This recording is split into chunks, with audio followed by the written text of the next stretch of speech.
En línea está Fabio Ketlas, que es diputado por Cambiemos y tiene la generosidad de atendernos a esta hora, diputado nacional, a esta hora de la mañana. Ketlas, ¿cómo le va? Paulino Rodríguez lo saluda. Buen día. Buen día, Paulino, un gusto saludarlo. Lo mismo digo.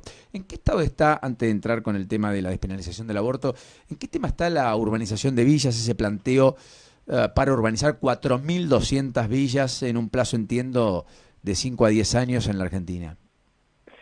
Bueno, hay todo un proceso, ¿no? El gobierno empieza este proceso en el año 2015, ordenando hacer un monitoreo, una especie de acopio de información respecto al cual se entrenó gente y se hizo el acopio de información trabajando en terreno en cada uno de los lugares. 4.200 y tantas villas de asentamientos son los relevados para ciudades de 10.000 habitantes y más. Podría haber alguna no relevada en ciudades de 10.000 habitantes y menos, que no fueron alcanzados por este estudio.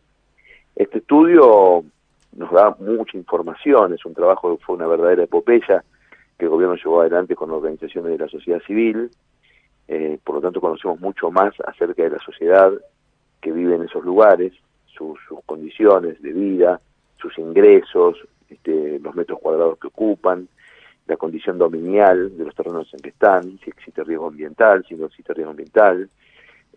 Conocemos los polígonos con mayor perfección, el nivel de densidad, cómo eso altera o no la trama urbana, etcétera. O sea que podemos hasta inclusive hacer una tipología, porque hablamos genéricamente de villas y asentamientos, pero por ejemplo, no sé, se nos viene a la cabeza, me imagino a los oyentes, la Villa 31, supongamos que ahora Barrio 31, que es una excepción por su densidad y su altura. La villa tradicional en la Argentina es una villa baja, manzanada, de mucha menor densidad que eso. Con todo esto tiene implicancias después para la extensión de los servicios públicos, para el ordenamiento de los títulos, etcétera. El gobierno, con esa información como marco, impulsa una ley que es una ley paraguas. Es una ley que tiene como una ley paraguas, que es un hito importante, porque establece la condición de sujeto a expropiación de todos los terrenos ocupados, terrenos privados, por supuesto, porque el Estado no sabe expropiar a sí mismo, ¿no? Sí, claro. Los terrenos privados ocupados y donde se han conformado villas y asentamientos, los establece sujeto a expropiación con la finalidad de, a partir de esa definición, generar un programa público. Seguramente el gobierno va a actuar con distintos instrumentos al respecto, a los efectos de producir un proceso de regularización dominial cuyo marco está dado por la ley, porque explica que tiene que haber contraprestación de parte de los ocupantes, por supuesto, y aparte participación de los gobiernos provinciales en el cofinanciamiento de la extensión de los servicios públicos y de los gobiernos municipales en tanto ordenadores del suelo urbano y son quienes establecen los criterios de planificación urbana. Excepcionalmente, en algunos casos que esté debidamente justificado y con criterios de sensibilidad humanitaria y rigor técnico, se puede hacer alguna relocalización en aquellos casos donde los barrios están ubicados en zonas de riesgo y merezcan ser movidos o tengan que ser atendidos por alguna obra de ingeniería específica. Pero ahora, cierto es que... Sí, lo escucho. No, porque, digamos, muy interesante y muy atrapante lo que usted está marcando, porque hay una especie de big data, ya que está tan de moda la palabra, que nos permite dilucidar a partir de este reglamento que usted cuenta, dónde están los principales problemas en los asentamientos o villas, porque no tiene nada que ver, supongo, la villa de la Patagonia con la villa de Salta, o la del conurbano probablemente con la de El Bolsón, qué sé yo. Lo que voy es... Claro. En absoluto. A lo que voy es... Que se supone que es una persona informada. Yo me quedé sorprendido por el porcentaje de tierras privadas que ocupan. Si a mí me hubieran preguntado antes del registro, voy a dar un ejemplo, ¿no? Sí. Yo hubiera dicho el 70% de la ocupación está en tierras públicas. Hubiera dicho eso. Ahora que tenemos el registro sabemos que no, que el 60 y pico % de la ocupación está en suelo privado. O sea que, perdóneme, 2/3 partes del total de los asentamientos o villas, 2/3 partes, insisto, está en tierras de alguien. De alguien. Que no es el Estado. Que no, sí, también sabemos que el 55% de las villas de asentamientos se formaron en los últimos 15 años, porque, claro, como también eso está registrado en el registro. Pero perdóname, no es un dato menor. Más de la mitad más uno de los asentamientos o villas de emergencia se generaron o se construyeron en los últimos 15 años. Sí, en términos de metros cuadrados, no de personas ocupantes, ¿no? Pero en términos de metros cuadrados sí. Tremendo. ¿Y ocupantes cuántos hay? Bueno, ese es un número más difuso, pero bueno, más o menos la Argentina tiene unas entre 2 y 2,5 millones de familias, entre 1 millón y 1,5 millones de familias en condición informal. Pero lo cierto, a ver, porque todos los datos están en el registro y hay una página web que se puede entrar y hay mucha información, pero acá hay una mirada de Estado que me parece que debe ser valorada, consensuada en el ámbito parlamentario para que esta sea una ley de todos los argentinos. Esta ley, si nosotros la damos a luz a la misma con calidad, con el debate como corresponde, etcétera, va a ser un hito en la historia social argentina, como fue el aguinaldo, la UH o la ley de la jornada de 8 horas, digamos, ¿no? Y en América Latina no hay ningún país del continente que haya enfrentado la epopeya de terminar con la precarización urbana.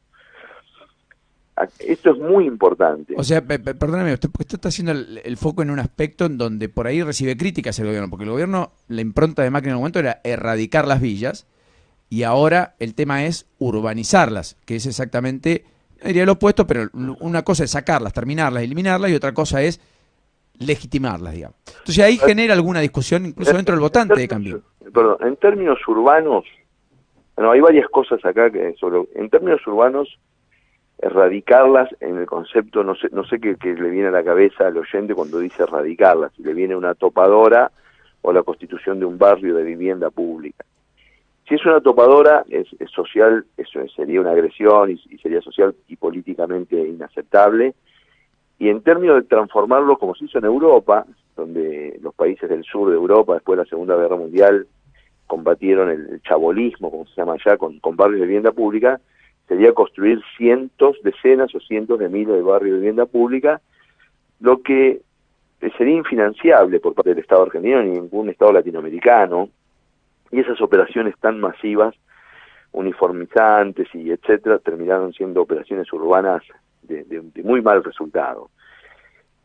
Lo recomendado en términos académicos, porque hay un respeto también a la sociedad, un respeto que tiene que ser cuidadoso, porque obviamente muchos de esos asentamientos tienen muchos años, pero bueno, por detrás, cuando se ocupa una tierra privada, sobre todo, hay una usurpación, y por lo tanto no se puede convalidar prácticas reñidas con el derecho, y por eso tiene que haber una contraprestación, y por eso los procesos de expropiación tienen una compensación económica tal cual establece la ley, pero más o menos una hectárea periurbana en las grandes ciudades de la Argentina, en Buenos Aires, en Rosario, en Córdoba, vale entre 30 y 40 mil dólares. Estamos hablando entre 3 y 4 dólares al metro cuadrado, y después hay que financiar el acceso a los servicios públicos. Entonces la Argentina se merece hacer el esfuerzo económico de permitir el financiamiento con el esfuerzo de la gente de acceder a un título de propiedad, porque no hay nada que cambie, hay muy pocas cosas, perdón, no nada, pero hay muy pocas cosas que cambien la vida de las personas más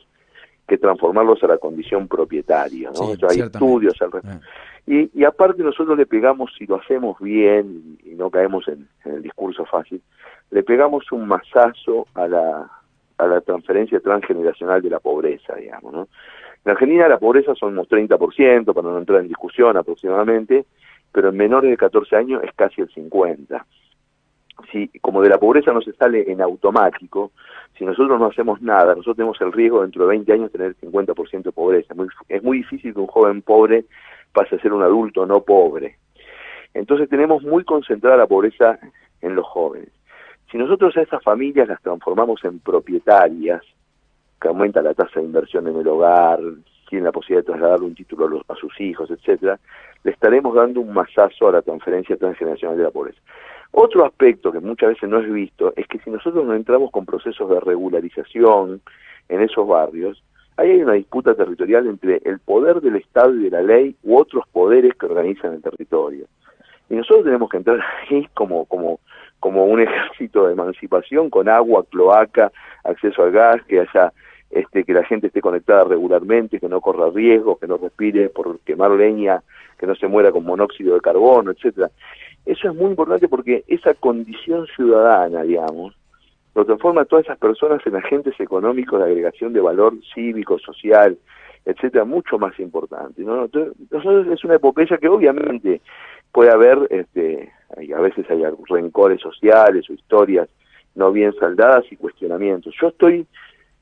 Mi disponibilidad como diputado es hacer la mejor ley posible para que la Argentina salga de este flagelo y para que mis hijos vivan en ciudades incluyentes, en ciudades donde una persona por vivir en un lugar no cargue con un estigma que le impida acceder a un trabajo, o no ser reconocido, o lo tenga que decir con temor, o lo peor de todo, que caigamos en la tribalización de la ciudad, con grupos de jóvenes, etcétera, que por pertenecer a un lugar piensan que son mejores, distintos a otros, cuando todos tenemos que aprender a vivir en una ciudad mucho más integrada, sí, claro, mucho más razonable. Y entonces, pero eso no pasa en automático, se precisa una iniciativa pública y esta ley marco va en ese sentido, ¿no? Que claro, dejo para la próxima la pregunta sobre la despenalización del aborto, etcétera, porque me quedé apasionado escuchando todo lo que se puede hacer desde este lugar, con toda la polémica que se va a abrir, todo lo que va a generar una ley en este sentido, pero también y al mismo tiempo una discusión medular y central y troncal que la Argentina tiene que en algún momento darse al respecto. Así que definitivamente dejo lo otro para otro próximo encuentro que ojalá sea pronto, quizás en la pantalla de televisión. Le mando un gran abrazo. Un abrazo, Paulino, y gracias, como siempre, por tratarme tan bien. Faltaba más. Fabio Ketlas, que es el diputado de Cambiemos.